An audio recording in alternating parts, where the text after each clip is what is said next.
Hi friends, welcome to Naveen tips and tricks. This is Naveen Guduri. ఈరోజు మనం Indian పాలిటీలో చాలా important topic ప్రాథమిక హక్కులకు సంబంధించి. ఈ ప్రాథమిక హక్కులు లేకుండా ఎలాంటి క్వశ్చన్ పేపర్ అనేది తయారు కాదు.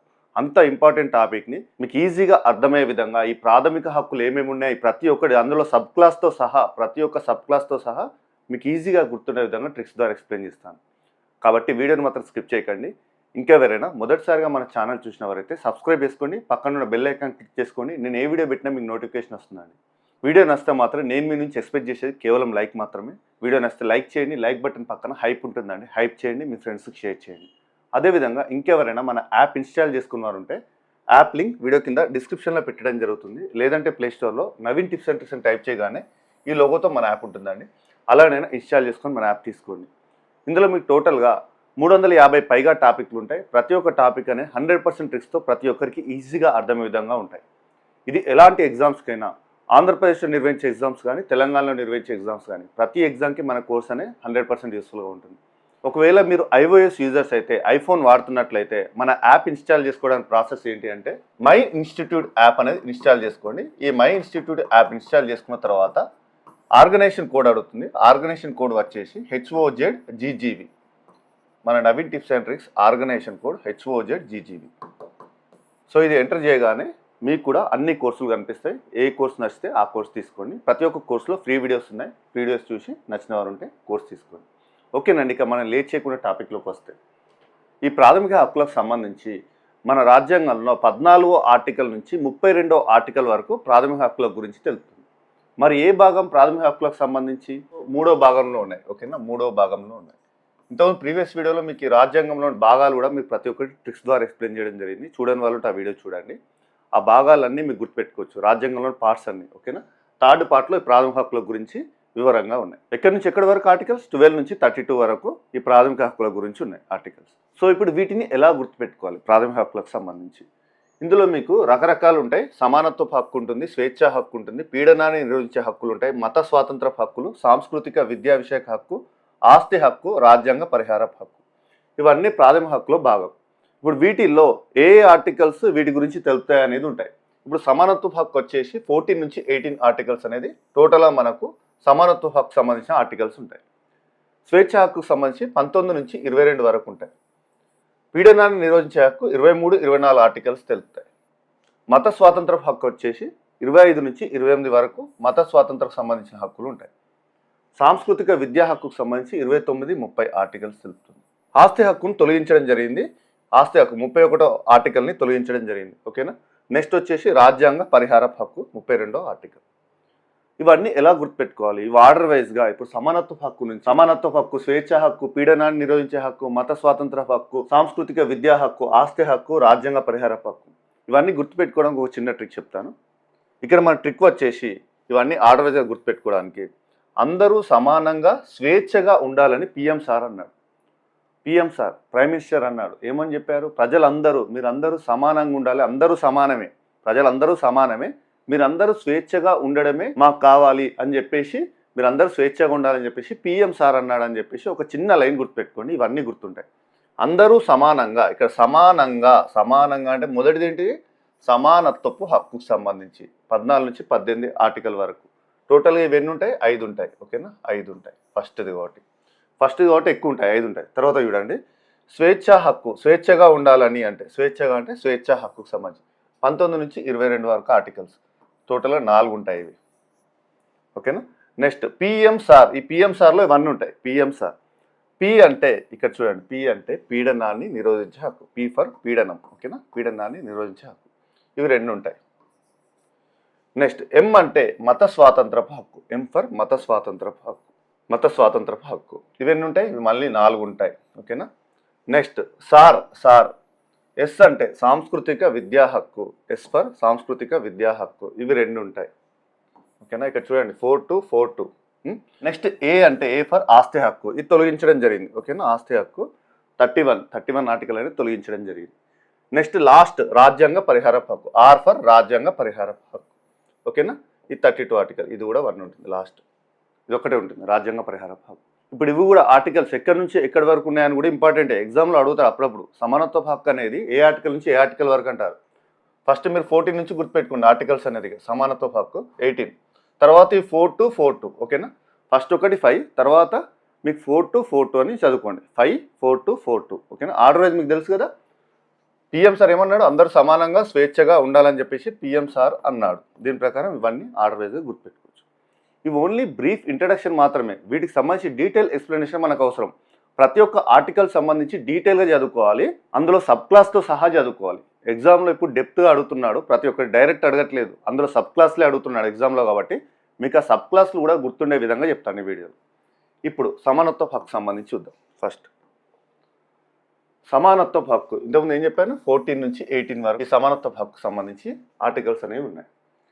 14 అంటే 14 ఏం తెలుపుతుంది మరి, చట్టం ముందు అందరూ సమానమే అని చెప్పేసి చెప్తుంది.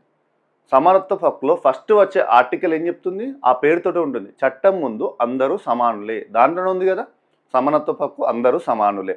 ఓకే, మరి ఇది ఎలా గుర్తుపెట్టుకోవాలి? 14 అనగానే మనకు చట్టం ముందు అందరూ సమానులే అని చెప్పేసి గుర్తు రావాలి.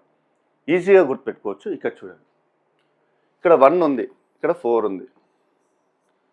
ఒక చతురస్రం యొక్క 4 భుజాలు సమానంగా ఉంటాయి, ఇది ప్రతి ఒక్కరికి తెలుసు. చతురస్రం అనగానే చుట్టూ 4 భుజాలు సమానంగా ఉంటాయి, ఇది ప్రతి ఒక్కరికి తెలిసిందే కదా. చతురస్రం అన్నీ ఈక్వల్గా ఉంటాయి. ఇక్కడ చూడండి చతురస్రం, స్క్వేర్ అనేది చూడండి, ఇక్కడ నుంచి ఇక్కడ వరకు సేమ్ ఉంటుంది, ఇక్కడ నుంచి ఇక్కడ సేమ్, అన్నీ సేమ్ ఉంటాయి. ఓకేనా, 4 భుజాలు సమానం. మరి ఎందుకు చెప్తున్నా చతురస్రం అని చెప్పేసి? ఒక చతురస్రము, ఒక అంటే ఒకటి, ఓకేనా, ఒకటి నెంబర్ 1 చతురస్రం. చతురస్రానికి ఎన్ని భుజాలు ఉంటాయి? 4 భుజాలు ఉంటాయి. 4 భుజాలు ఉంటాయి. ఈ 4 భుజాలు సమానంగా ఉంటాయి, సమానం. ఓకేనా, సో ఇప్పుడు ఏమైంది టోటల్గా 14 అంటే ఏమొచ్చింది మనకు, సమానం. 14, 1 అంటే ఒక చతురస్రానికి ఎన్ని భుజాలు ఉంటాయి? 4. ఓకేనా, 1 4 వచ్చిందా, 1 4 14 ఆర్టికల్ సమానంగా ఉంటాయి. చతురస్రానికి భుజాలని సమానం, సమానం అనే పదం వచ్చింది. సో సమానత్వ హక్కు అనేది 14 ఆర్టికల్ తెలుపుతుంది. ఓకే, నెక్స్ట్ వచ్చేసి 15th ఆర్టికల్ సంబంధించి 15వ ప్రకరణ, వివక్షలను చూపరాదు. వివక్షలకు సంబంధించి ఉంటుంది. ఇందులో మీకు 6 రకాల సబ్ క్లాసెస్ ఉంటాయి. ఓకేనా, 1 2 3 4 5 6 ఈ 6 సబ్ క్లాసులు ఇంపార్టెంట్ 15 సంబంధించి. ఇందులో మొదటిది వచ్చేసి 15లో మొదటిది వచ్చేసి 5 రకాల వివక్షతలు చూపరాదు. ఇందులో ఉంది కదా 15లోనే 5 ఉంది కదా, ఈ 5 రకాల వివక్షలు చూపరాదు. ఆ 5 రకాల వివక్షలు ఏంటి? కులము, మతము, లింగము, పుట్టుక, కులము, మతము, లింగము, పుట్టుక, జాతి. ఓకేనా, వీటికి సంబంధించి ఈ కారణాలను బట్టి వివక్ష చూపించరాదు ప్రజలలో. నువ్వు ఈ జాతికి చెందినవాడివి, నువ్వు ఈ మతానికి చెందినవాడివి, నువ్వు ఈ కులానికి చెందినవాడివి అని చెప్పేసి వివక్ష చూపరాదు అని చెప్పేసి ఏ ఆర్టికల్ తెలుపుతుంది? 15 క్లాస్ 1 ప్రకారం తెలుపుతుంది. ఓకే, 5 రకాల వివక్షతలు చూపరాదు. నెక్స్ట్ వచ్చేసి సెకండ్ వచ్చేసి, ఇప్పుడు వీటికి సంబంధించి ప్రతి ఒక్కటి మీకు ట్రిక్ ద్వారా చెప్పే ముందు ఒక చిన్న స్టోరీ లైన్ చెప్తాను. 15 సంబంధించి ఎలా ఉంటుందంటే, ఒక గవర్నమెంట్ జాబ్, మనిషి పుట్టిన దగ్గర నుంచి, మనిషి పుట్టిన తర్వాత అతనికి ఒక కులం ఉంటుంది, ఒక మతం ఉంటుంది. ఓకేనా, అతనికి ఒక లింగం ఉంటుంది. సో ఇవన్నీ 5 రకాల వివక్షతలను ఏమేమి చెప్పానో అవన్నీ 5 రకాలు ప్రతి ఒక్క మనిషికి ఉంటాయి. మనిషి పుట్టిన తర్వాత ఒక గవర్నమెంట్ జాబ్ ప్రిపేర్ అవుతున్నాడు అని చెప్పేసి గుర్తుపెట్టుకోండి. ఇక్కడ నుంచి మీకు గవర్నమెంట్ జాబ్ ప్రిపేర్ అయిన దగ్గర నుంచి గవర్నమెంట్ జాబ్ కొడతాడు, కొట్టిన తర్వాత ఏమేమి చేస్తాడు, ఇవన్నీ ఆర్టికల్స్ అన్నీ దాని లింక్ ప్రకారం మీకు అన్ని డీకోడ్ చేసుకుంటూ చెప్తాను. ఇప్పుడు ఇక్కడ ప్రజెంట్ ఏంటి అంటే 15 క్లాస్ 1 నుంచి స్టార్ట్ అవుతుంది. ఇంకా మనకు ఈ 14 అయిపోయింది. ఇంకా మీకు చతురస్రం సంబంధించి డీకోడేషన్ అయిపోయింది. 15 నుంచి మీకు గవర్నమెంట్ జాబ్ ప్రిపేర్ అయిన దగ్గర నుంచి జాబ్ కొట్టే వరకు వస్తుంది. కొట్టిన తర్వాత రిజర్వేషన్లు ఉంటాయి. రిజర్వేషన్ల ప్రకారం వాళ్ళ తర్వాత జాబ్ కొట్టిన తర్వాత ఏమేమి చేస్తారు, ఏమేమి మంచి పనులు చేస్తారు, అవన్నీ వస్తాయి. ఓకేనా, ఇక్కడ ఫస్ట్ మనకు 15 క్లాస్ 1లో ఒక మనిషి పుట్టుక, తర్వాత అతని లింగ నిర్ధారణ, తర్వాత కులం వస్తుంది, జాతి ఉంటుంది, మతం ఉంటుంది ఒక మనిషికి సంబంధించి. తర్వాత ఇతను జాబ్కి ప్రిపేర్ అవుతున్నాడు, ఒక మనిషి పుట్టిన తర్వాత సెకండ్ ఆర్డర్ వైజ్గా వస్తాయి. ఇంకా సెకండ్ వచ్చేసి మరి జాబ్ ప్రిపేర్ కావాలంటే ఎవరు నోటిఫికేషన్ ఇస్తారు? పబ్లిక్ సర్వీస్ కమిషన్ నుంచి నోటిఫికేషన్ వస్తుంది. TSPSC, APPSC public service commission నుంచే నోటిఫికేషన్ అనేది వచ్చేది. సో ఇక్కడ నోటిఫికేషన్ అనేది వచ్చింది. పబ్లిక్ సర్వీస్ కమిషన్ వారు ఒక నోటిఫికేషన్ వేశారు. ఫస్ట్ మీరు ట్రిక్ చూడండి, ట్రిక్ చూసిన తర్వాత ఇవన్నీ డీకోడ్ చేస్తాం. పబ్లిక్ సర్వీస్ కమిషన్ వారు ఒక నోటిఫికేషన్ అనేది రిలీజ్ చేయడం జరిగింది. ఓకేనా, సెకండ్ వచ్చి తర్వాత ఆ నోటిఫికేషన్లో ఏముంటుంది మీకు డీటెయిల్స్? నోటిఫికేషన్ డీటెయిల్స్లలో రిజర్వేషన్ సంబంధించి ఉంటుంది కదా, పర్టికులర్గా మెన్షన్ చేసి ఉంటుంది. ఇప్పుడు విమెన్స్ సంబంధించి, స్త్రీలకు సంబంధించి రిజర్వేషన్ ఉంటుంది. ఓకేనా, ప్రతి ఒక్క రిజర్వేషన్ ఉంటుంది కదా. ఇక్కడ కూడా స్త్రీలకి రిజర్వేషన్, ఉమెన్ రిజర్వేషన్ కూడా మెన్షన్ చేశారు నోటిఫికేషన్లో. ఓకేనా, ఈ 15 క్లాస్ 3. ఓకేనా, నెక్స్ట్ ఆర్డర్ వైజ్గా వస్తాయి. ఇంకా మీకు నోటిఫికేషన్ రిలీజ్ అయిన తర్వాత నోటిఫికేషన్ డీటెయిల్లో రిజర్వేషన్ ఉంది అని చెప్పేసి ఆర్డర్ వైజ్ గుర్తుపెట్టుకోండి. ఫస్ట్ ఎప్పుడైనా స్త్రీలకే మొదటి ప్రాధాన్యం ఇస్తారు కదా. సో ఫస్ట్ మనం చెప్పుకోవాల్సింది స్త్రీలకు సంబంధించి రిజర్వేషనే, మహిళా రిజర్వేషన్ సంబంధించి. తర్వాత క్యాస్ట్ రిజర్వేషన్లో వచ్చేటివేంటి, తర్వాత ప్రియారిటీ వైజ్ చూస్తే ఎక్కువ రిజర్వేషన్ వచ్చేటి క్యాస్ట్ రిజర్వేషన్ వైజ్ చూసుకుంటారు అండి. ఇంకా మీరు ఆర్డర్ వైజ్గా రండి. ఫస్ట్ ఎక్కువ ఎవరికి ఉంటుంది, ఎస్సీ ఎస్టీలకు రిజర్వేషన్ ఉంటుందని చెప్పేసి గుర్తుపెట్టు. మహిళా రిజర్వేషన్ అయిపోయింది, 33% రిజర్వేషన్ అయిపోయింది. తర్వాత నెక్స్ట్ ప్రియారిటీలో ఎక్కువ రిజర్వేషన్ వచ్చేది వరకు ఎస్సీ ఎస్టీలకు. ఓకేనా, ఎస్సీ ఎస్టీ రిజర్వేషన్ అయిపోయింది. తర్వాత ఎస్సీ ఎస్టీ తర్వాత నెక్స్ట్ రిజర్వేషన్ ఎవరు, నెక్స్ట్ వచ్చే రిజర్వేషన్ ఏంటి, ఓబీసీలకు రిజర్వేషన్ ఉంటుంది. ఓకేనా, ఓబీసీలకు వస్తుంది. లాస్ట్లో ఈడబ్ల్యూఎస్ రిజర్వేషన్ ఉంటుంది. ఓకేనా, ఇవి ఆర్డర్ వైజ్ వచ్చాయి కదా. ఇక్కడ వరకు అయితే మనం చూసుకుందాం. ఇప్పుడు 15th ఆర్టికల్ సంబంధించి ఈ సబ్ క్లాసులు 6 వరకు వీటికి సంబంధించి ఉంటుంది. తర్వాత కంటిన్యూషన్లో నెక్స్ట్ 16 ఉంటుంది, అది కూడా డీకోడ్ చేస్తాను. ఫస్ట్ ఇది అయిపోయిన తర్వాత దాంట్లోకి వెళ్ళిపోదాం. ఓకే, 15లో మొదటిది ఏంటి, 5 రకాల వివక్షలు చూపరాదు. ఇది చెప్పాను కదా. 15 క్లాస్ 1 ఒక మనిషి పుట్టాడు. ఓకేనా, అతనికి లింగము, కులము, జాతి, మతము అనేది ప్రతి ఒక్కటి ఉంటుంది, ప్రతి ఒక్కరికి. ఓకేనా, ఇవన్నీ వివక్ష చూపరాదు. ఓకేనా, అందరూ సమానమే, వివక్ష అనేది చూపరాదు. నెక్స్ట్ పబ్లిక్ సర్వీస్ కమిషన్ నుంచి ఒక నోటిఫికేషన్ రిలీజ్ అయింది అని చెప్పాను. సెకండ్ 15 క్లాస్ 2 ప్రకారం. సో ఇక్కడ పబ్లిక్ సర్వీస్ కమిషన్ అని డీకోడ్ చేశాను. సో ఇక్కడ పబ్లిక్ సర్వీస్ కమిషన్ అని చెప్పాను కాబట్టి ఇక్కడ పబ్లిక్ అనే పదం ఇంపార్టెంట్. ఓకేనా, పబ్లిక్ స్థలాల్లో కూడా వివక్షత చూపరాదు. ఇవన్నీ వివక్షతకు సంబంధించినవే. ఈ ఆర్టికల్ 15 సంబంధించి ఇక్కడ పబ్లిక్ స్థలాల్లో కూడా వివక్షత చూపరాదు. అవేంటి పబ్లిక్ స్థలాలు అంటే, హోటల్స్ కానీ పార్కులు కానీ వివక్ష చూపరాదు. ఓకే, నెక్స్ట్ వచ్చేసి స్త్రీలకు రిజర్వేషన్ ఉంటుంది అని చెప్పాను నోటిఫికేషన్ వచ్చిన తర్వాత. ఇక్కడ ఉమెన్ రిజర్వేషన్ అని డీకోడ్ చేశాను కాబట్టి ఇక్కడ స్త్రీలకు, పిల్లలకు ప్రత్యేక సదుపాయాలు కల్పించాలి. ప్రత్యేక సదుపాయాలు కల్పించడానికి సంబంధించి ఆర్టికల్ 15 క్లాస్ 3. నెక్స్ట్ స్త్రీలకు ప్రత్యేక సదుపాయాలు కల్పించిన మాదిరిగానే ఎస్సీ ఎస్టీలకు కూడా విద్యా సంస్థల యందు ప్రత్యేక రిజర్వేషన్లు కల్పించాలి అని చెప్పేది 15 క్లాస్ 4. నెక్స్ట్ అదేవిధంగా ఎస్సీ ఎస్టీలకు కల్పించినట్టే ఓబీసీలకు, ఈడబ్ల్యూఎస్లకు కూడా కల్పించాలి. ఇక్కడ 15 క్లాస్ 5, 6. ఓకేనా, ఇవన్నీ సబ్ క్లాసులకు సంబంధించి 15 సంబంధించి. నెక్స్ట్ వచ్చేసి 16 వస్తుంది. ఇక్కడి వరకు ఏమైంది, మీకు జాబ్ అనేది, జాబ్కి నోటిఫికేషన్ పడింది. నోటిఫికేషన్ పడిన తర్వాత నోటిఫికేషన్ డీటెయిల్స్ మాత్రమే మనం చూసాం. ఎవరెవరికి ఎంత రిజర్వేషన్లు ఉన్నాయని చెప్పేసి చూసాం. ఉమెన్స్ సంబంధించి రిజర్వేషన్ ఎంత, అదేవిధంగా ఎస్సీ ఎస్టీలకు రిజర్వేషన్ చూసాం, ఓబీసీలకు రిజర్వేషన్ చూసాం, ఈడబ్ల్యూఎస్ సంబంధించి రిజర్వేషన్ చూసాం. ఓకే, ఇక్కడ వరకు అయిపోయింది. తర్వాత జాబ్ అప్లై చేస్తాం. జాబ్ అప్లై చేసిన తర్వాత జాబ్ వస్తుంది. జాబ్ వచ్చిన తర్వాత జాబ్ ఏ ప్రాతిపదికన వస్తుంది, రిజర్వేషన్ వైజే వస్తుంది కదా. రిజర్వేషన్ వైజ్ కట్ ఆఫ్ ఉంటుంది కదా. సో ఇప్పుడు చూడండి, 16th ఆర్టికల్ సంబంధించి ప్రభుత్వ ఉద్యోగాల్లో అందరికీ సమాన అవకాశాలు అని చెప్పేసి ఏం తెలుపుతుంది ఆర్టికల్ అంటే 16 క్లాస్ 1 తెలుపుతుంది. ప్రభుత్వ ఉద్యోగాల్లో అందరికీ సమాన అవకాశాలు. ఇప్పుడు ప్రభుత్వ ఉద్యోగం సంబంధించి చెప్తున్నాం, మనం గవర్నమెంట్ జాబ్కి ప్రిపేర్ అవుతున్నాం కదా. వాళ్ళు ఏమంటున్నారంటే రిక్రూట్మెంట్ వాళ్ళు అందరూ సమానమే అని చెప్తున్నారు ప్రభుత్వ ఉద్యోగాల్లో. ఇప్పుడు అదేం చెప్తున్నారు, ఇక్కడ నోటిఫికేషన్లో అందరూ సమానమే అని చెప్పారు 16 క్లాస్ 1 ప్రకారం. నెక్స్ట్ దీంట్లో ఇప్పుడు మీకు ఇంతకుముందు చెప్పిన దాంట్లో 15 క్లాస్ 4, 5, 6 ఏం చెప్తుంది, 15 క్లాస్ 4, 5, 6లో 15 క్లాస్ 4 ప్రకారం ఎస్సీ ఎస్టీలకు సంబంధించి రిజర్వేషన్లు అని చెప్పాను. 15 క్లాస్ 5 ప్రకారం ఓబీసీలు అని చెప్పాను. 15 క్లాస్ 6 ప్రకారం ఈడబ్ల్యూఎస్ అని చెప్పాను రిజర్వేషన్ సంబంధించి. దీంట్లో కూడా సేమ్ సిమిలర్గా 16లో కూడా అలానే ఉంటాయి చూడండి. 16 క్లాస్ 4 ఎస్సీ ఎస్టీలకు సంబంధించి ఉంటుంది. 16 క్లాస్ 5 కూడా ఇక్కడ బీసీలకు సంబంధించి, ఓబీసీలకు సంబంధించి ఉంటుంది. 16 క్లాస్ 6 కూడా ఈడబ్ల్యూఎస్కి సంబంధించి ఉంటుంది. కొంచెం డిఫరెంట్ ఉంటుంది, అదేంటో చూడండి. ఇప్పుడు ఇక్కడ 16 క్లాస్ 4 1 అయిపోయింది కదా. 16 క్లాస్ 4 వచ్చేసి ఎస్సీ ఎస్టీలకు ఉద్యోగాల్లో పదోన్నతులలో రిజర్వేషన్. ఇప్పుడు జాబ్ వచ్చేసింది. జాబ్ వచ్చిన తర్వాత ఏంటి అనేది ఈ 16th ఆర్టికల్. ఓకేనా, ఇప్పటివరకు ఏంటి, జాబ్ ప్రిపేర్ అయ్యేటప్పుడు నోటిఫికేషన్ సంబంధించి డీటెయిల్స్ చూసాం. ఇప్పుడు దీంట్లో ఏంటంటే జాబ్ వచ్చిన తర్వాత కూడా ఈ రిజర్వేషన్ బేస్ అనేది ఎలా ఉంటుంది అనేది చూడండి. 16 క్లాస్ 4లో ఈ ఎస్సీ ఎస్టీలకు ఉద్యోగాల్లో పదోన్నతుల్లో, ప్రమోషన్లలో రిజర్వేషన్ సంబంధించి తెలిపేది ఏంటి అంటే 16 క్లాస్ 4. అక్కడ కూడా ఇంతకుముందు 15 క్లాస్ 4 కూడా ఎస్సీ ఎస్టీలకు సంబంధించి రిజర్వేషన్. ఇక్కడ జాబ్ వచ్చిన తర్వాత వాళ్ళకి సంబంధించి రిజర్వేషన్ సంబంధించి. ఓకేనా, ఓకే. నెక్స్ట్ 15 క్లాస్ 5 ప్రకారం రాష్ట్ర ప్రభుత్వంలోని ఏదైనా శాఖ పూర్తిగా ఒక మత విశ్వాసానికి సంబంధించి ఉన్నప్పుడు, కేవలం ఒక మత విశ్వాసం సంబంధించి ఉన్నప్పుడు ఆ శాఖలో కేవలం వారిని మాత్రమే నియమించే విధంగా శాసనాలు అనేది రూపొందించుకునే హక్కు. అర్థమైందా ఇక్కడ ఇదేంటనేది?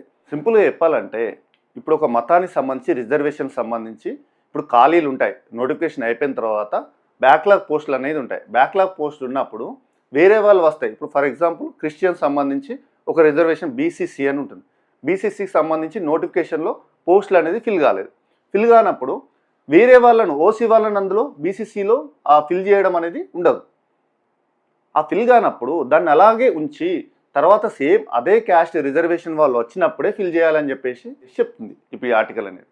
అంతే తప్పించి బీసీ ఓసీ వాళ్ళను ఆ బీసీసీలో కానీ బీసీఈలో కానీ నింపరాదు అని చెప్పేసి చెప్తుంది. అంటే ఇక్కడ పూర్తిగా ఏదైనా ఒక శాఖ పూర్తిగా ఒక మత విశ్వాసానికి సంబంధించింది రిలీజియన్ సంబంధించింది ఉంటే ఆ శాఖలో కేవలం వారిని మాత్రమే నియమించే విధంగా కేవలం వారితో మాత్రమే నియమించే విధంగా రూపొందించుకునే హక్కు రాష్ట్ర ప్రభుత్వానికి ఉంటుంది. ఈ అధికారం అనేది రాష్ట్ర ప్రభుత్వానికి ఉంటుంది. ఓకేనా. లైక్ బీసీసీ బీసీఈ అని పెట్టాను. బీసీసీ క్రిస్టియన్ మైనారిటీకి సంబంధించి, బీసీఈ ముస్లిం సంబంధించి. ఓకేనా. ఈ రిజర్వేషన్ అనేది అర్థమైంది కదా మీకు క్లియర్గా. ఇప్పుడు ఇది కూడా మీకు ఎందుకు ఇక్కడ కోడ్ ప్రకారం బీసీసీ బీసీఈ అని పెట్టానంటే ఇక్కడ రిలీజియన్ సంబంధించి మీకు గుర్తుండడానికి ఈజీగా పెట్టడం జరిగింది. ఓకేనా. ఇంతకుముందు ఎందుకంటే 15 క్లాస్ 4, 5, 6 అనేది మనకు ఇవే సేమ్ ఇలా ఎస్సీ ఎస్టీ ఓబీసీ ఈడబ్ల్యూఎస్ వచ్చింది కాబట్టి మీకు ఇక్కడ ఈ ట్రిక్ ప్రకారం బీసీసీ బీసీఈ అని పెట్టడం జరిగింది. నెక్స్ట్ 16 క్లాస్ 6 సంబంధించి ఈడబ్ల్యూఎస్లో కూడా ప్రత్యేక రిజర్వేషన్ కల్పించడం అనేది విరుద్ధంగా భావించకూడదు. ఈడబ్ల్యూఎస్లకు ప్రత్యేక రిజర్వేషన్ కల్పించాలి అని చెప్పేసి ఈ ప్రత్యేక రిజర్వేషన్ కల్పించడం అనేది విరుద్ధంగా భావించరాదు అని చెప్పేసి తెలిపేది ఏంటి అంటే 16 క్లాస్ 6 ఆర్టికల్. ఓకేనా. ఇవన్నీ 16 సంబంధించి.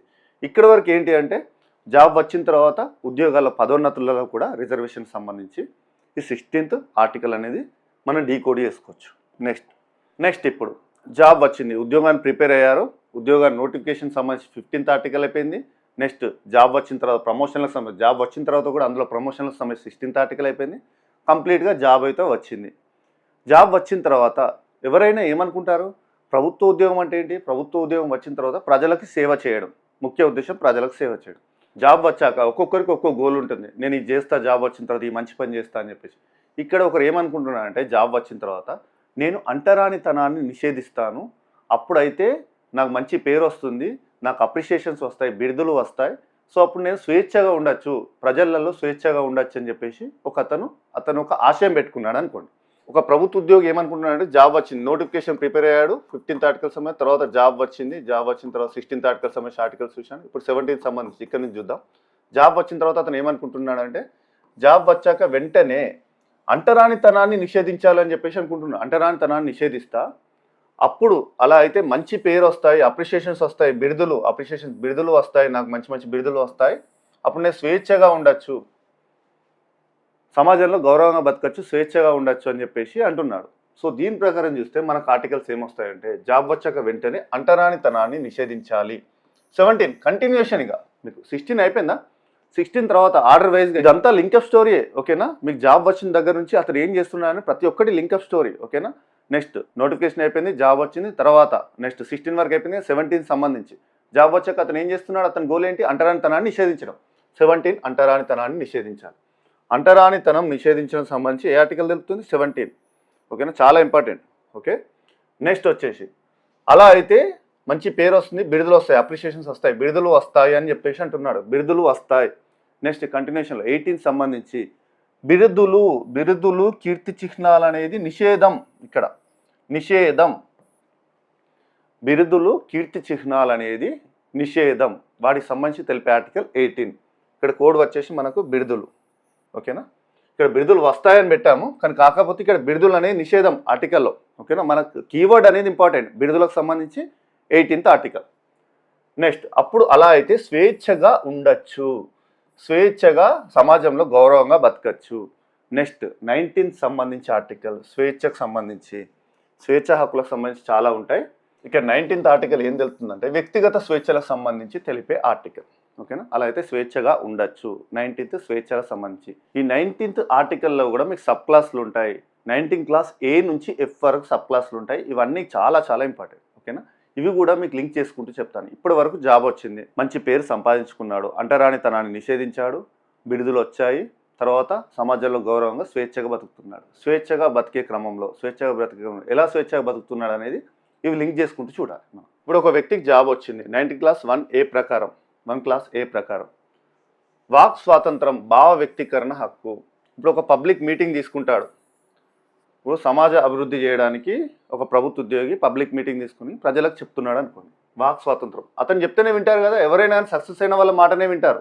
మీరు గుర్తుపెట్టుకోండి, ప్రభుత్వ ఉద్యోగం వచ్చిన వ్యక్తి, అధికారి చెప్పిన మాటలు మాత్రమే వింటారు గ్రామంలో. ఇక్కడ ఒక గ్రామంలో ఒక వ్యక్తి చెప్తున్నాడు అని చెప్పేసి గుర్తుపెట్టుకోండి.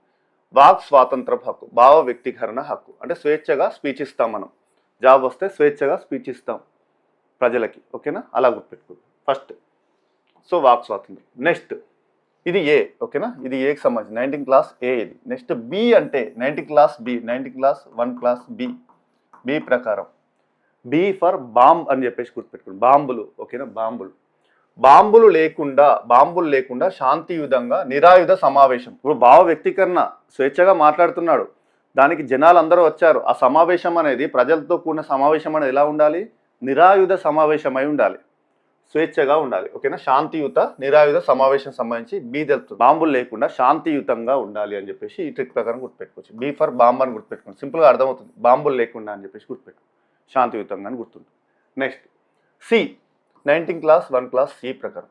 సి అంటే సి ఫర్ సంస్థలు అని చెప్పేసి ఒక కోడ్ ప్రకారం గుర్తుపెట్టుకోండి. సి అనగానే సంస్థలు, బి ఫర్ బాంబులు, సి ఫర్ సంస్థలు, ఓకేనా. ఇక్కడ సి ఫర్ సంస్థలు, సంఘాలు ఏర్పాటు చేసుకునే స్వేచ్ఛ. ఇప్పుడు ప్రభుత్వ ఉద్యోగికి మంచి అధికారం ఉన్నప్పుడు అతను ఒక సంస్థ కానీ ఒక సంఘం కానీ ఏర్పాటు చేసుకునే హక్కు ఉంటుంది అని గుర్తుపెట్టుకోండి. ఒక సంస్థ కానీ ఒక సంఘాన్ని ఏర్పాటు చేశారని చెప్పేసి గుర్తుపెట్టుకోండి.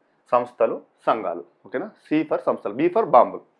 Next D for distance. Distance అని గుర్తుపెట్టుకోండి కోడ్ ప్రకారం. D for distance. డిస్టెన్స్ అంటే ఇట్లా దూరం, చాలా దూరం సంచరించవచ్చు. జాబ్ వచ్చిన తర్వాత టూర్ వేయచ్చు, ఎక్కడికైనా వెళ్ళచ్చు, ఓకేనా. మంచి డబ్బులు ఉంటాయి కాబట్టి ఎక్కడికైనా వెళ్ళచ్చు, టూర్ వేయచ్చు, హ్యాపీగా ఉండొచ్చు అని చెప్పేసి గుర్తుపెట్టుకోండి. డి ఫర్ డిస్టెన్స్ అనే ఒక కోడ్ ప్రకారం గుర్తుపెట్టుకోండి. అంటే డిస్టెన్స్ అంటే దేశమంతా సంచరించే హక్కు, దేశమంతా సంచరించే హక్కు ఉంటుంది, ఓకేనా. 19th క్లాస్ 1 క్లాస్ డి ప్రకారం దేశమంతా సంచరించే హక్కు. మన కోడ్ ప్రకారం distance, D for distance. B for బాంబులు, సి ఫర్ స్వేచ్ఛలు, డి ఫర్ డిస్టెన్స్, ఓకేనా. నెక్స్ట్ ఈ ఫర్ ఇల్లు అని గుర్తుపెట్టుకోండి. 19th క్లాస్ 1 క్లాస్ ఈ ప్రకారం ఈ ఫర్ ఇల్లు.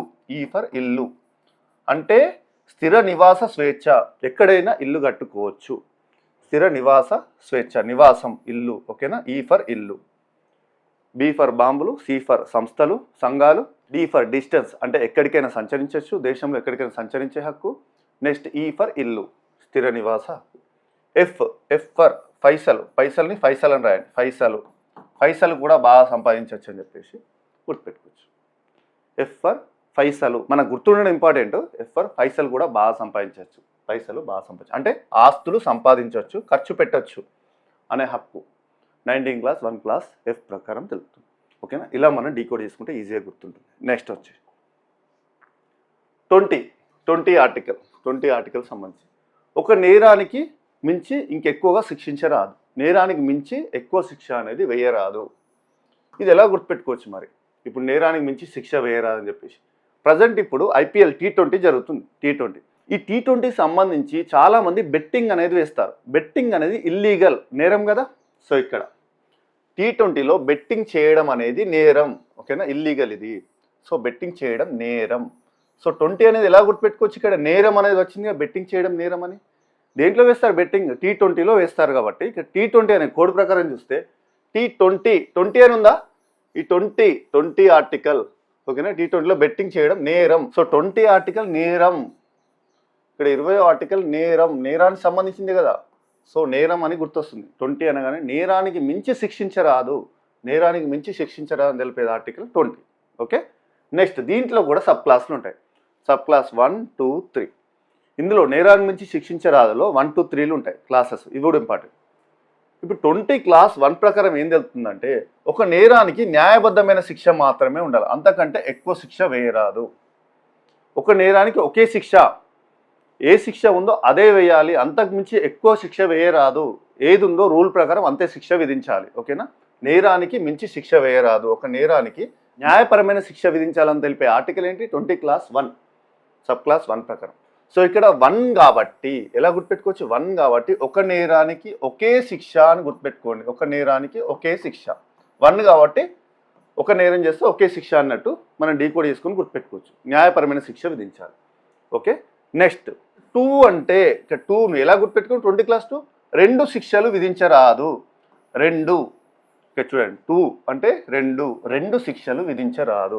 ఒక నేరానికి ఏ శిక్ష ఉందో అదే వేయాలి. 2 శిక్షలు వేయరాదని తెలిపే ఆర్టికల్ ఏంటి అంటే 20 క్లాస్ 2 ప్రకారం ఓకేనా 2 శిక్షలు వేయరాదని తెలుపుతుంది.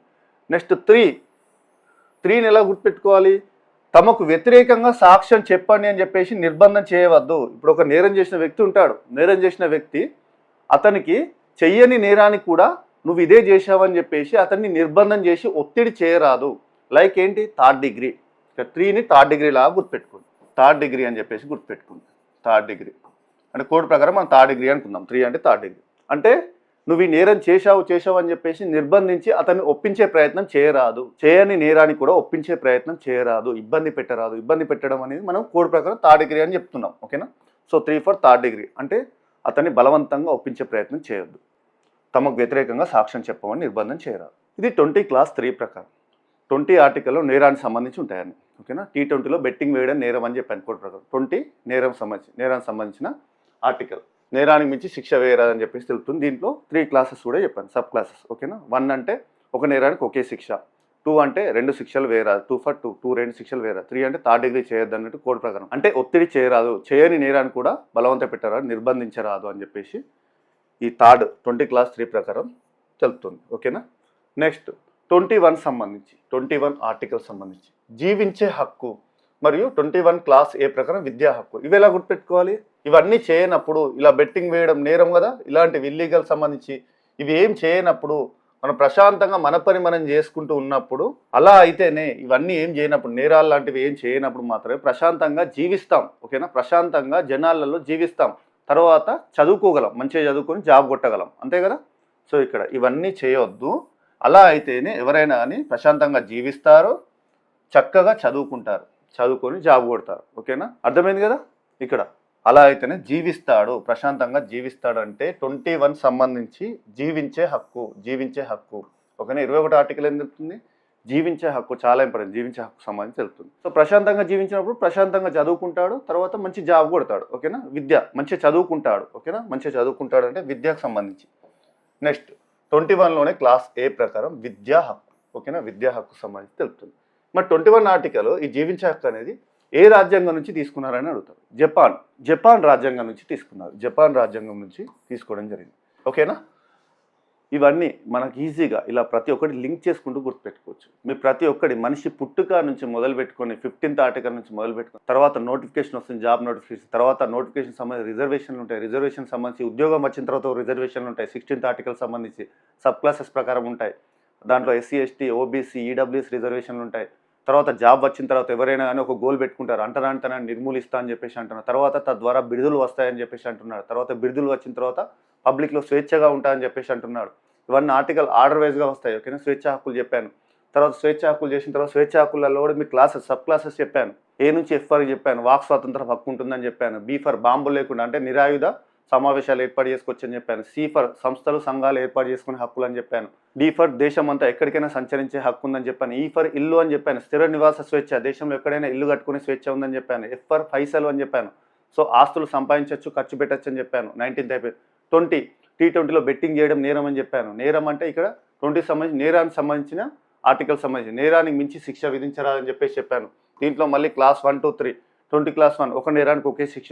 20 క్లాస్ 2 2 శిక్షలు విధించరాదు. 3 అంటే 3rd డిగ్రీ అని చెప్పేసి కోడ్ ప్రకారం గుర్తుపెట్టుకోవచ్చు.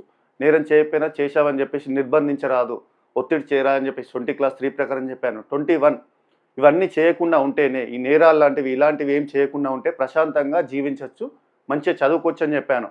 ప్రశాంతంగా జీవించచ్చండి. 21 అనేది జీవించే హక్కుకు సంబంధించి. 21 క్లాస్ ఏ అనేది ప్రశాంతంగా చదువుకోవచ్చు, విద్యకు సంబంధించి విద్యా హక్కు అనేది. ఈ జీవించే హక్కు అనేది జపాన్ రాజ్యాంగం నుంచి తీసుకోవడం జరిగింది. ఇలా మనం ప్రతి ఒక్కటి లింక్ చేసుకొని ఈజీగా స్మార్ట్ వేలో చదువుకోవచ్చు. ఓకేనా? మీకు నెక్స్ట్ పార్ట్లో నెక్స్ట్ రిమైనింగ్ ఆర్టికల్స్ ఇంకేమేమి ఉన్నాయో ప్రతి ఒక్కటి కూడా ఇదే విధంగా చెప్తాను. సో వీడియో నచ్చితే మాత్రం నేను మీకు ఎక్స్పెక్ట్ చేసే కేవలం లైక్ మాత్రమే. లైక్ చేయండి, మీ ఫ్రెండ్స్కి షేర్ చేయండి. అదేవిధంగా ఇంకెవరైనా మొదటిసారిగా మన ఛానల్ చూసినవారైతే సబ్స్క్రైబ్ చేసుకొని పక్కన బెల్ ఐకాన్ క్లిక్ చేసుకొని నేను ఏ వీడియో పెట్టినా మీకు నోటిఫికేషన్ వస్తుందండి. అదేవిధంగా ఇంకెవరైనా మన యాప్ ఇన్స్టాల్ చేసుకున్నారంటే యాప్ లింక్ వీడియో కింద డిస్క్రిప్షన్లో పెట్టడం జరుగుతుంది. లేదంటే ప్లేస్టోర్లో నవీన్ టిప్స్ అండ్ ట్రిక్స్ అని టైప్ చేయగానే ఈ లోగోతో మన యాప్ ఉంటుందండి. అలానైనా ఇన్స్టాల్ చేసుకొని మన యాప్ తీసుకోండి. ఇందులో మీకు టోటల్గా 350 పైగా టాపిక్లు ఉంటాయి. అతి ముఖ్యమైన టాపిక్లు అన్నీ ఉంటాయి. ఈ ప్రతి ఒక్కటి మీకు 100% ట్రిక్స్తో ఉంటాయి. ఇదే విధంగా 100% ట్రిక్స్తో ఉంటాయి. ప్రతి ఒక్కరికి ఈజీగా అర్థం విధంగా ఉంటుంది. ర్యాపిడ్ రివిజన్ ద్వారా తక్కువ సమయంలోనే సిలబస్ అనేది కంప్లీట్ అయ్యే విధంగా ఉంటుంది. ఇది ఆంధ్రప్రదేశ్లో నిర్వహించే ఎగ్జామ్స్ కానీ, తెలంగాణలో నిర్వహించే ఎగ్జామ్స్ కానీ, సెంట్రల్ గవర్నమెంట్ జాబ్ సంబంధించి కానీ ప్రతి ఎగ్జామ్కి మన కోర్సెస్ అనేవి 100% యూస్ఫుల్గా ఉంటాయి. సో యాప్ లింక్ వీడియో కింద డిస్క్రిప్షన్లో ఉంటుంది. ఇన్స్టాల్ చేసుకొని ఇందులో ప్రతి ఒక్క కోర్సులో ఫ్రీ వీడియోస్ ఉన్నాయని ఫ్రీ వీడియోస్ చూసి నచ్చిన కోర్స్ తీసుకోండి. ఒకవేళ iOS యూజర్స్ అయితే, ఐఫోన్ వాడే వాళ్ళైతే మన యాప్ ఇన్స్టాల్ చేసుకోవాలంటే మై ఇన్స్టిట్యూట్ యాప్ ఇన్స్టాల్ చేసుకోండి. ఈ మై ఇన్స్టిట్యూట్ యాప్ ఇన్స్టాల్ చేసుకున్న తర్వాత ఆర్గనైజేషన్ కోడ్ అడుగుతుంది. ఆర్గనైజేషన్ కోడ్ వచ్చేసి HOZGGV. మన app organisation code HOZGGV. So ఈ ఆర్గనైజేషన్ కోడ్ ఎంటర్ చేయగానే మీకు కూడా అన్ని కోర్సెస్ వస్తాయి. ఇందులో ప్రతి ఒక్క కోర్స్ చూడండి, నచ్చిన కోర్స్ తీసుకోండి. సో నెక్స్ట్ వీడియోలో కలుద్దామండి. Thank you friends. Thank you for watching.